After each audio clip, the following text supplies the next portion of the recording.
যারা সায়েন্সের ছিল এদের এসেছিল 87.50। এটা হচ্ছে কাটমার্ক এবং মেরিট পজিশন 491 পর্যন্ত তারা কল করেছে। এবং যারা আর্টসের ছিল এর মার্ক ছিল 97 এবং যারা কমার্স ছিল এদের মার্ক ছিল 87। এখন যারা আর্টস ছিল তাদের কল করেছে 120 পর্যন্ত মেরিট পজিশন এবং যারা 87 পেয়েছিল মানে 87 পেয়েছে কমার্সের তাকে কল করেছে 564 মানে 564 পর্যন্ত তাকে লাস্ট কল করা হয়েছে। এবং ডি ইউনিট এখানে দেখো ডি ইউনিট 79.94 এটার মেরিট পজিশন ছিল যারা আর্টস ছিল তাদের জন্য 1684 লাস্ট কল ছিল এটা এবং 77.56 এটা মেরিট পজিশন ছিল 2483। এটা ছিল কমার্স স্টুডেন্ট এবং এটা লাস্ট কল ছিল 2483। তো এটা ছিল 2023-24 এর। এখন আমরা সেই আলোকে যদি 2025 এর দেখি, তোমরা যারা পরীক্ষা দিয়েছো তাদের জন্য তার আগে একটা কথা বলে রাখি যে তোমরা অনেকেই চাচ্ছ এবং অনেকে আমাকে বলতেছে যে ভাই ফুল কোর্স আছে কিনা মানবিকের জন্য। দেখো জিএসটি ফাইনাল টাস্ক, তুমি এখানে একটা ফাইনাল টাস্ক পেয়ে যাবা। এটা মানবিকের জন্য 017208805। এখানে তোমার বাংলা, ইংলিশ এবং জিকে এ টু জেড একদম ভাজা ভাজা করে পড়িয়ে দেওয়া হবে, যাতে তোমার এই একটা প্রিপারেশনে সমস্ত ভার্সিটির জন্য তোমার একটা প্রিপারেশন, গুছানো একটা প্রিপারেশন হয়ে যায়, যাতে তুমি সমস্ত ভার্সিটিগুলোকে ফেস করতে পারো। হ্যাঁ, যাতে তোমার নিজেকে দুর্বল মনে না হয়। এবং তোমরা দেখতে পারবা যে সায়েন্স হোক, আর্টস হোক, কমার্স হোক, সব জায়গায় ইংরেজিটা কিন্তু ফ্যাক্ট করে, ইংরেজিটা থাকে। যার কারণে জিএসটি ইংলিশ 100 এটা হচ্ছে শুধুমাত্র ইংরেজি।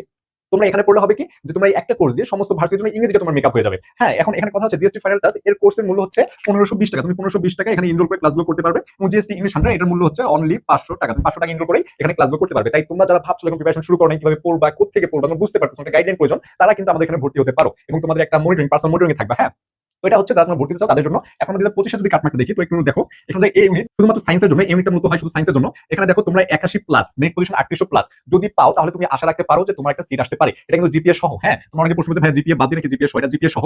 যদি 3800 প্লাস তোমার থাকে এবং তোমার মার্ক যদি 81 প্লাস আসার পসিবিলিটি থাকে তাহলে তুমি একটা সিট এখানে পেতে পারো। এবং বি ইউনিট, যারা বি ইউনিটে রয়েছে, বি ইউনিট 75 প্লাস এবং মেরিট পজিশন 3300 প্লাস যদি হয় তাহলে তোমার একটা সিট আশা করা যায়, মানে তুমি একটা সিট পেতে পারো, এরকম আশা করতে পারো। এবং সি ইউনিট এখানে হচ্ছে 88 প্লাস, সায়েন্সের জন্য মেরিট পজিশন 500 প্লাস হলেই আশা করা যায়। এবং আর্টসের জন্য হচ্ছে 78 প্লাস, মেরিট পজিশন 100 এবং কমার্সের জন্য হচ্ছে 88 প্লাস, মেরিট পজিশন হচ্ছে 600 প্লাস। এগুলো যদি হয় তাহলে তুমি আশা রাখতে পারো যে হ্যাঁ একটা সিট আসতে পারে। কম বেশি কিন্তু হতে পারে, এক্স্যাক্টলি যেটা হবে আর কোনো গ্যারান্টি নাই। এবং ডি ইউনিট এটা হচ্ছে 70 প্লাস সায়েন্সের জন্য এবং এর মেরিট পজিশন হচ্ছে 2800 প্লাস এবং আর্টসের জন্য 80 প্লাস, মেরিট পজিশন 1700 প্লাস এবং কমার্সের জন্য 78 প্লাস, মেরিট পজিশন হচ্ছে 2500 প্লাস। যদি তোমার এইরকম হয় তাহলে তুমি আশা রাখতে পারো যে ভাই আমি একটা সিট পেতে পারি। হ্যাঁ, তুমি একটা সিট পেতে পারো, এর কম বেশিও কিন্তু হতে পারে। হুবহু যে এরকম হবে তার কোনো ইনশিওর আমি করতে পারছি না। তো এরকম যে হয়ে থাকে তাহলে তুমি একটু নিশ্চিত, একটু টেনশন ফ্রি থাকতে পারো। এবং আগামী যে পরীক্ষাগুলো, যে পরীক্ষাগুলো দিবা সেটা তোমাদের জন্য শুভকামনা। এবং যার পরীক্ষা খারাপ হয়েছে তোমরা তোমাদের খারাপ না লাগায় তোমরা আসলে এই পড়াটাকে, এই শক্তিটাকে কাজে লাগাও, লেগে পড়াটা ভালো করে পড়ো, যাতে তুমি সামনের ভার্সিটিগুলো ফেস করতে পারো, যে যাতে তোমাকে নিজেকে দুর্বল মনে না হয়। যদি দুর্বল মনে করো পরীক্ষা তাহলে কিন্তু অটোমেটিক দেখবে তোমার পরীক্ষা খারাপ হয়ে গেছে। যার কারণে তোমাকে কনফিডেন্ট হতে হবে এবং নিজেকে শক্তিশালী করে গড়ে তুলতে হবে। যার কারণে তোমার একটা প্রিপারেশন দরকার। যাই তোমরা প্রিপারেশন নিচ্ছ বা নিবা, তোমাদের নিজেদের মতো প্রিপারেশন নাও এবং কোনো রকম গাইডলাইনের প্রয়োজন হয় তাহলে আমাদের এই হোয়াটসঅ্যাপ নাম্বারে কিন্তু কন্ট্যাক্ট করতে পারো।